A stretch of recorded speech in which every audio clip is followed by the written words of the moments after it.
The truth is, if you want to control a society, you need to control the men, because it's men which riot and cause revolutions. It's men which can fight. It's men which can really make serious change. I mean, women can scream and complain, but they can be largely ignored. But when men start to riot, you have problems. So how do you avoid that? Well, you make sure the men don't have enough will or enough gumption to put up to resist the absolute shit show they're being forced to put up with. Because the truth is, life for 99% of men in the Western world is awful. And most of them know it, and most of them feel it. And still they will continue to pay their taxes and go to their job and sit inside of their sexless marriage because they've lost their will to resist. And this is done very specifically. This is done on purpose. It's not an accident. Because otherwise people would stand up and say, wait. What? The price of everything's doubled in the last 10 years. My wages are the same. What's going on? But no one does. So it's a very conscious effort to damage the psyche and the fighting spirit of masculine men. Absolutely. I truly believe we live in a matriarchal society in the West. Now, I no longer live in the West. I live in Romania, the far end of the European Union. It's like a strange place to kind of live, but I really like it here. But when I go back to the West, I realize just how matriarchal the society is. There's a lot of people on Twitter, I'm quite big on Twitter, and there's guys in the red pill space and the right-wing space who always talk about patriarchy and how they're going to establish a patriarchal household and all this stuff. And I try and explain, the laws in Western countries prevent you from ever being a patriarch. If your woman at any point decides to lie and say you hit her, or to say you raped her, or a girl you're sleeping with, he raped me. I had sex with him consensually 9 times, but the 10th time I was drunk and it was rape. Right. And the law, they will come and arrest you. Yeah. How can you be a patriarch in a matriarchal society where females have the entire power of the law to destroy you at will? You can't. So the truth is, the reason most men act the way they do is because they know that if push comes to shove, the entire force of the legal system will always side with the female. So why does the man come home after working a long 10, 11 hours in the coal mine, ask for a cup of coffee, his woman tell him to fuck off, continue to have no sex for 3-4 years, his kids don't respect him, he's semi-depressed, nearly suicidal, but he doesn't get a divorce? Well, we know why. Because what's the option? You're going to lose the house, you're going to lose the kids, you're going to be stuck paying for her bills and allowing her to go on endless dates. You're out the game, because it's extremely difficult to find a mate nowadays unless you're a top-tier male. So what choice do you have? It's a matriarchal society. Females have all the power in the West. So like any society, if you're the class which is attacked or the class which is ostracized, which men are, you're going to lose your fighting spirit. You're just going to think, well, the best way to survive is just to be nice to everybody. I'm just nice.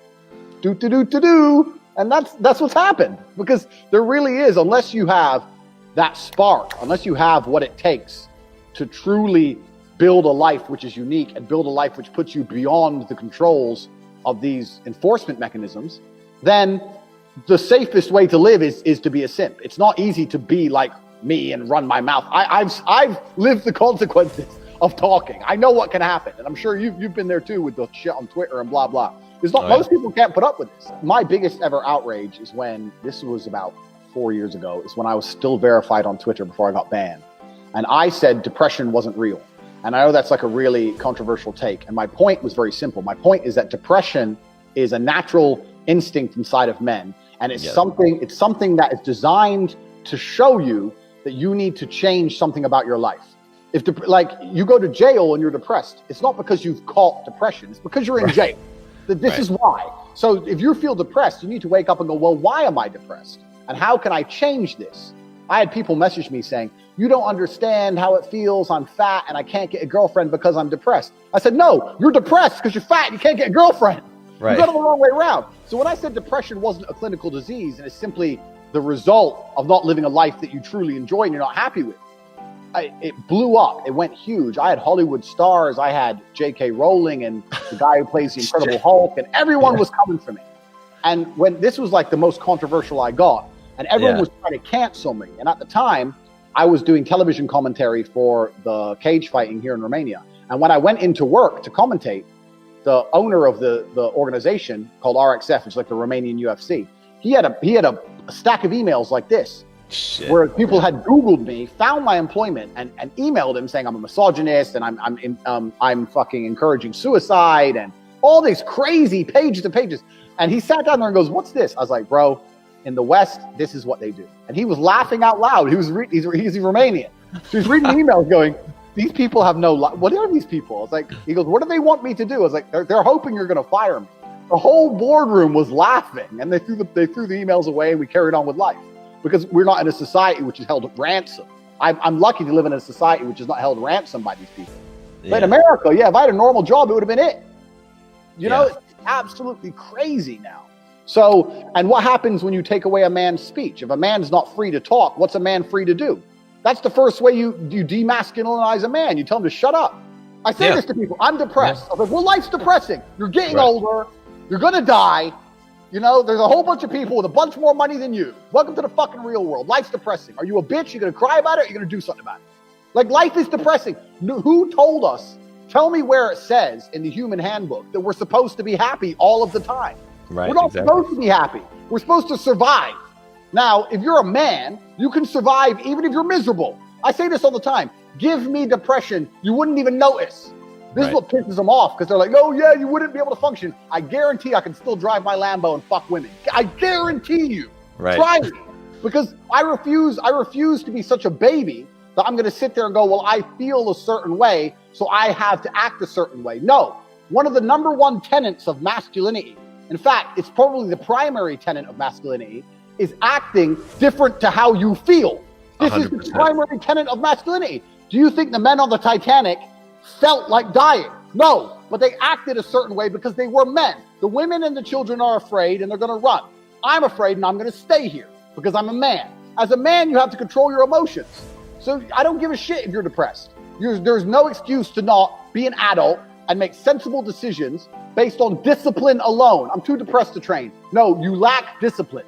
Because I've felt miserable. Every single person has. I didn't miss a gym session ever. So I don't believe in that crap. I don't believe in it. And I don't believe in it because I know that the true cure to fixing people is to tell them, here's the example I gave when this whole thing blew up. I said, if I moved into a house and I heard squeaks in the night and I don't believe in ghosts, I'm going to attribute it to the wind and go back to sleep.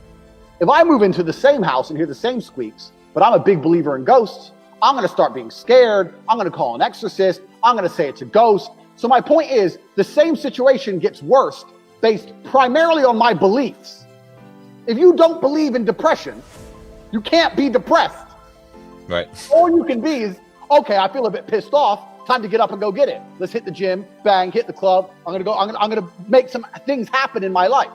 But if you do believe in depression, the second you feel sad, the first thing you do is sit down and go, this isn't my fault I feel this way. I have a disease and nothing's gonna make me better.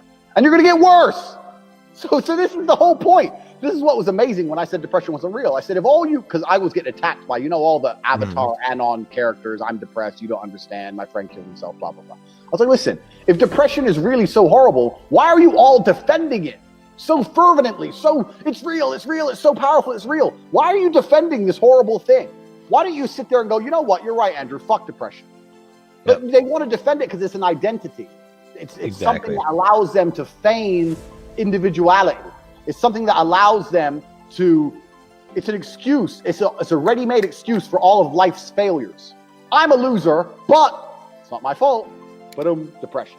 That's all it is. It's a fucking coping mechanism.